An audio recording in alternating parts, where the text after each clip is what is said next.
बच्चों, अब हम संज्ञा का पुनः अभ्यास करेंगे। संज्ञा किसे कहते हैं? इस संसार में किसी भी प्राणी, वस्तु, स्थान या भाव के नाम को हम संज्ञा कहते हैं।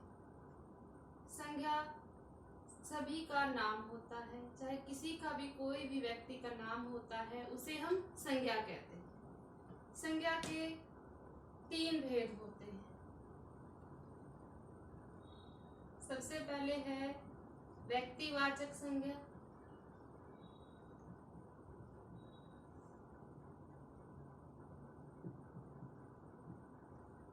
जातिवाचक संज्ञा,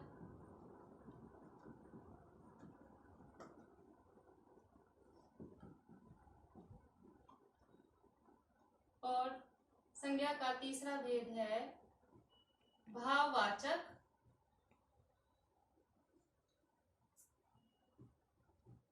संज्ञा। सबसे पहले है व्यक्तिवाचक संज्ञा।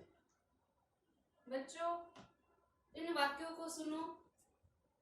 मेरी कौम ने मुक्केबाजी में देश का नाम ऊंचा किया।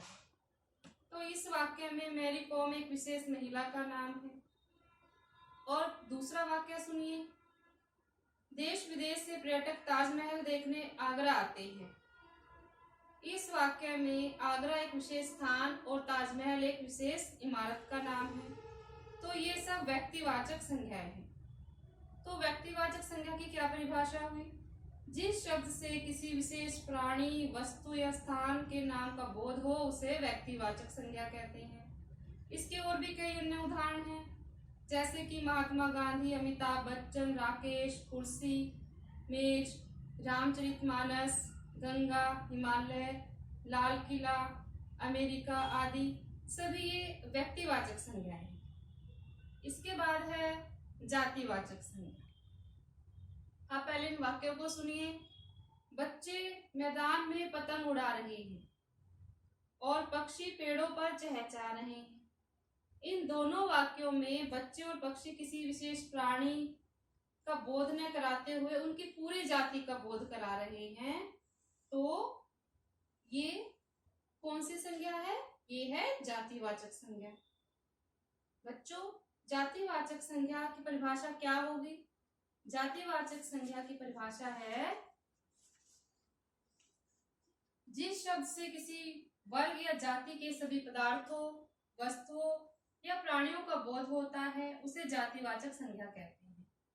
इसके कई उदाहरण भी अभी बताती हूँ मैं आपको, जैसे लड़का, लड़की, स्त्री, पुरुष, मेज, शहर, नगर, पुस्तक, फल, नदी, पहाड़ आदि ये सभी जातिवाचक संज्ञा के उदाहरण हैं। अब है भाववाचक संज्ञा। इसके लिए वाक्य सुनो। कमरे की सजावट देखकर माँ बहुत खुश हुई। इस वाक्य में सजावट क्या है? एक भाव है। तो ये भाव का नाम है। जो भाव होते हैं उन्हें हम सिर्फ महसूस कर सकते हैं, हम भावों को छू नहीं सकते। जैसे कि मित्रता।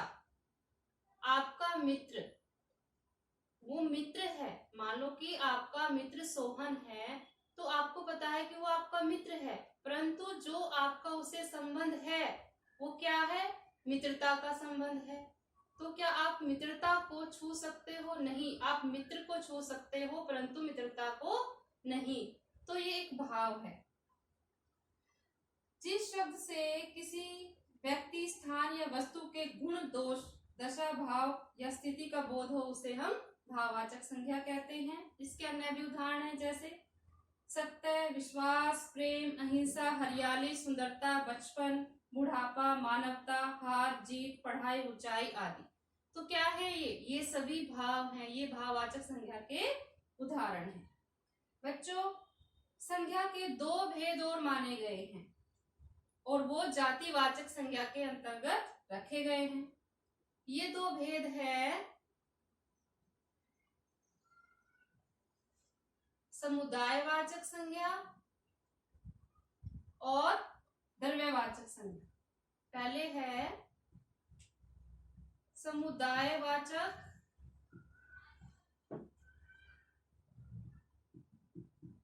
संज्ञा और है द्रव्यवाचक संज्ञा।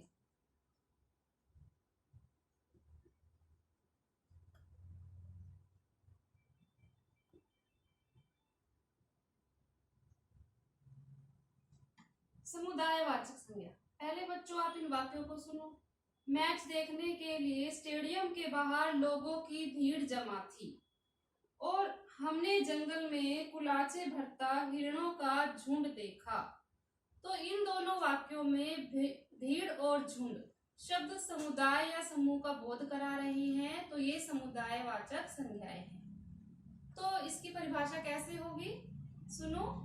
जिस संज्ञा शब्द से किसी समूह या समुदाय का बोध होता है उसे समुदायवाचक संज्ञा कहते हैं। इसके कई उदाहरण भी हैं, जैसे गुच्छा, सेना, दल, टुकड़ी, बेड़ा, टोली, सभा आदि समुदायवाचक संज्ञाएं हैं। अब द्रव्यवाचक संज्ञा, इसके लिए उदाहरण सुनिए, वाक्य सुनिए। माँ घी में पूरियां तल रही है। मेहमानों को चांदी के बर्तनों में खाना परोसा गया। तो इन दोनों वाक्यों में घी और चांदी शब्दों से पदार्थ और धातु का बोध हो रहा है, ये द्रव्यवाचक संज्ञाएं हैं। तो द्रव्यवाचक संज्ञा की क्या परिभाषा होगी, इसकी परिभाषा है जिस संज्ञा शब्द से द्रव्य पदार्थ अथवा धातु का बोध हो उसे द्रव्यवाचक संज्ञाएं कहते हैं। इसके कई उदाहरण भी हैं, जैसे गेहूं, सोना, चांदी, लोहा, तांबा, पीतल, घी, तेल आदि। ये सब क्या है, ये द्रव्यवाचक संज्ञाएं हैं। अब इससे आगे है बच्चों भाववाचक संज्ञाएं बनाना। क्या, भाववाचक संज्ञाएं बनाना।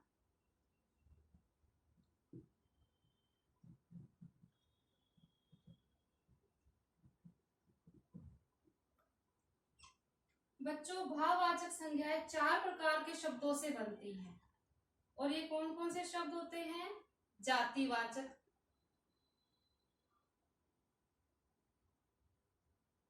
जातिवाचक संज्ञाओं से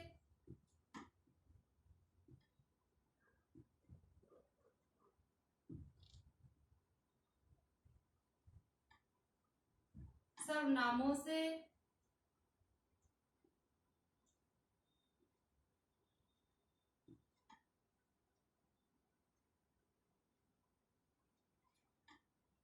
विशेषणों से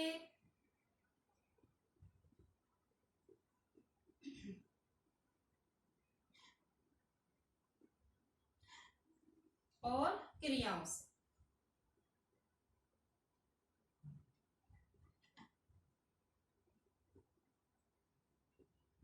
सबसे पहले है बच्चों जातिवाचक संज्ञाओं से भाववाचक संज्ञाएं बनाना। तो बच्चों जातिवाचक संज्ञाएं कौन सी होती हैं, जातिवाचक संज्ञा शब्द वो शब्द होते हैं जिनसे किसी एक विशेष व्यक्ति या प्राणी का नाम का बोध ना करा के पूरी जाति का बोध हो, उन्हें हम जातिवाचक संज्ञा कहते हैं।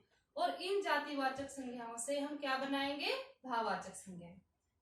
तो जातिवाचक संज्ञा शब्द कौन से होते हैं, जैसे मित्र, मानव, दास, बच्चा, लड़का आदि। तो इनसे भाववाचक संज्ञाएं कैसे बनेंगी, मित्र से मित्रता, मानव से मानवता, दास से दासता, बच्चा से बचपन, लड़का से लड़कपन, सज्जन से सज्जनता, पशु से पशुता, बूढ़ा से बुढ़ापा आदि। इससे आगे है सर्वनामों से। सर्वनाम क्या होते हैं, जो शब्द संज्ञा के स्थान पर प्रयोग किए जाते हैं, जैसे यह, वह, वे, उन्हें आदि, तो वो सर्वनाम शब्द होते हैं। तो सर्वनाम शब्द जैसे कि आप से हम बनाएंगे भाववाचक संज्ञा शब्द कैसे बनेगा, आप से आपा, निज से निजता, अपना से अपनापन, पराया से परायापन आदि। इससे आगे है विशेषणों से। विशेषण क्या होते हैं, विशेषण वो शब्द होते हैं जो संज्ञा या सर्वनाम की विशेषता को बताते हैं, जैसे कि मोटा, अच्छा, मीठा, खट्टा, सफेद आदि। तो इनसे हम भाववाचक संज्ञा कैसे बनाएंगे, मोटा से मोटापा, अच्छा से अच्छाई, मीठा से मिठास, सफेद से सफेदी, कठिन से कठिनाई, गरम से गर्मी, ऊंचा से ऊंचाई, कायर से कायरता, सफल से सफलता आदि। अब है क्रियाओं से। क्रियाएं क्या होती हैं? जिन शब्दों से किसी काम के करने या होने का पता चले उसे हम क्रिया कहते हैं। तो बच्चों जैसे कि क्रिया शब्द कौन से होते हैं? जैसे कि उड़ना, हंसना, दौड़ना, चढ़ना, लिखना, पढ़ना, क्या है? ये सब क्रियाएं हैं। तो इनसे हम भाववाचक संज्ञा शब्द कैसे बनाएंगे? जैसे उड़ना से उड़ान, हंसना से हंसी, दौड़ना से दौड़, चढ़ना से चढ़ाई, लिखना से लिखाई, पढ़ना से पढ़ाई, बचना से बचाव, खेलना से खेल, रोना से रुलाई, सोचना से सोच, हारना से हार आदि।